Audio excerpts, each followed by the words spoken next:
Armenians, one of the oldest peoples of Anatolia. They lived under the rule of Rome, Byzantium, Seljuk, and Ottoman empires. Ideas of independence echoed among Armenians when nationalist streams of 19th century merged with the imperialistic desires of Western countries who wanted to divide and rule Ottoman Empire. Ethnic unification plans of governing İttihat and Terakki, Unity in Progress Party, ended with a great catastrophe in the bloody days of the First World War. Some say 800,000, some say over 1 million Armenians lost all their wealth and even lives on the roads of the obligatory deportation. And the survivors had to live as a close community, trying to hide their ethnic identity. Hrant Dink, a young intellectual trying to change this isolation, suggested to Armenian Patriarchy to publish a newspaper in Turkish and Armenian, arguing, "We live as a close community. We must try to express ourselves to break the prejudice." Agos was born on April 5, 1996. Agos means a hole dug for the purpose of placing a seed or tumbleweed in it. Dink, who worked in all phases of establishment of the paper, has become the chief editor soon.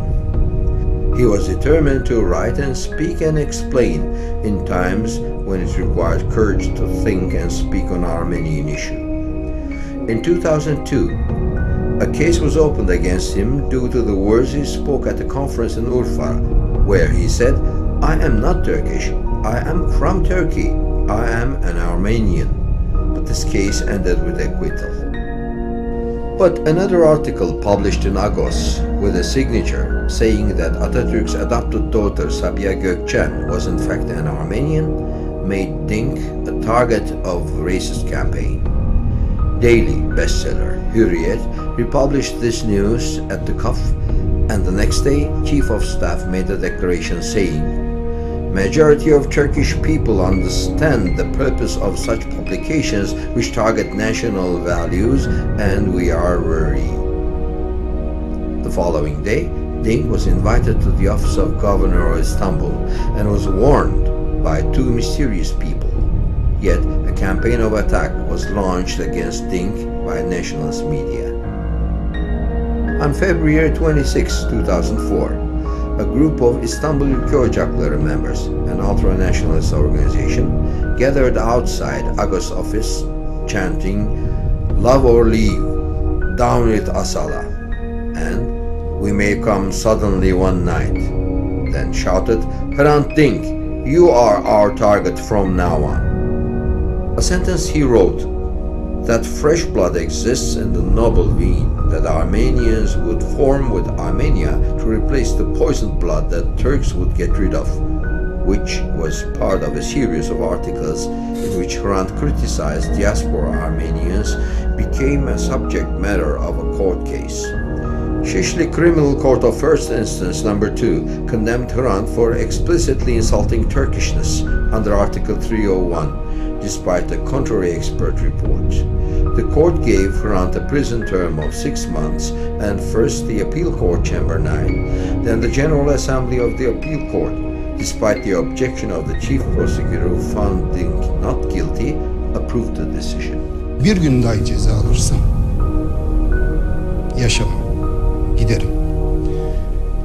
Öbür türlüsü şerefsizliktir. Yani beraber yaşadığınız insanlara tahkir, tezif edeceksiniz ve beraber yaşayacaksınız. Bu benim karakterim değil. Chauvinistic demonstrations took place in and outside the courtroom on the first day of the trial. Some tried to spit on and attack Dink in front of the eyes of police and judges. They insulted and threw pens and coins on his lawyers. Türkiye'yi terk etmesini bekliyoruz. Adil ve objektif karar verilmiştir. Ex-General Veli Küçük and lawyer Kemal Kerinçsiz, who led those aggressive groups, are now in Silivri prison for Ergenekon case. Hrant Dink was shot dead on January 19, 2007, outside Agos office, on a busy street and in daylight. A 17-year-old boy pulled the trigger. Gendarme officers had their pictures taken with him at the security center. A white beret the young man wore became a symbol among nationalist youth. Hrant's funeral was like a demolition of a taboo. Over 100,000 people, Turks, Kurds, Armenians, Greeks, Jews, marched chanting, "We are all Hrants." The case on Hrant's murder showed no progress despite the fact that it has been 3 years.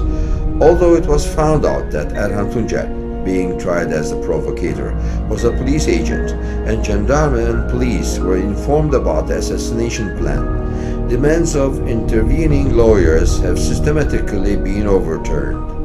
Those who are responsible for this killing have not been found out. Complaints of negligence against high-level police officials have been not investigated.